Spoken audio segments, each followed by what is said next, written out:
The Couesnon River Dam is located at the mouth of the Couesnon River in western France.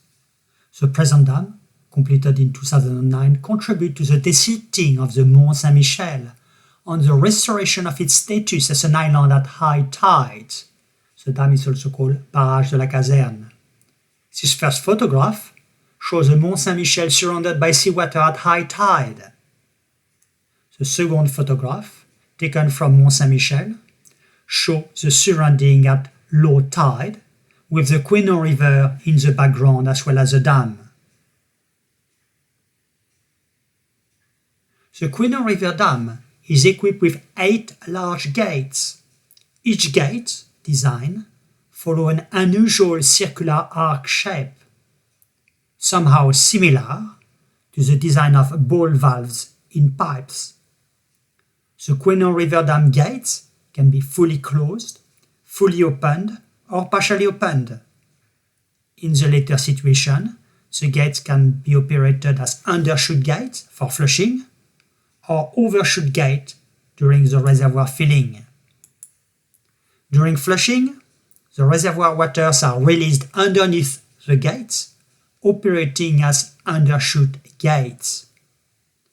In an undershoot gate operation, the waters pass underneath the gate through a narrow gap.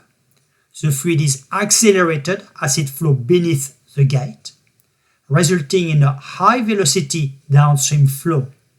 Such high-velocity flow is conducive to scour and sediment transport, for example, to contribute to the removal of sediments around the Mont Saint Michel.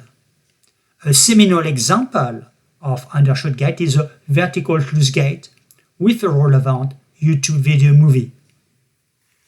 The following photograph illustrates the operation of the Couesnon River Dam during water release and flushing.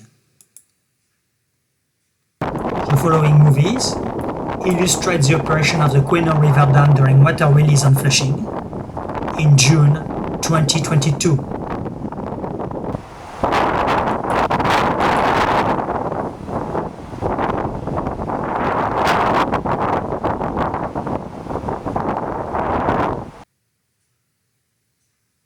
Typically, the gates may start to open for flushing about 6 hours after high tides, although the exact timing and duration may vary depending upon the tides and freshwater runoff. Altogether, the Couesnon River Dam is an unusual hydraulic structure built to contribute to remove sediment surrounding the Mont Saint Michel and to restore its status as an island at high tides. The gates have an unusual design and may operate as undershoot gate, overshoot gate, or being fully closed or fully open.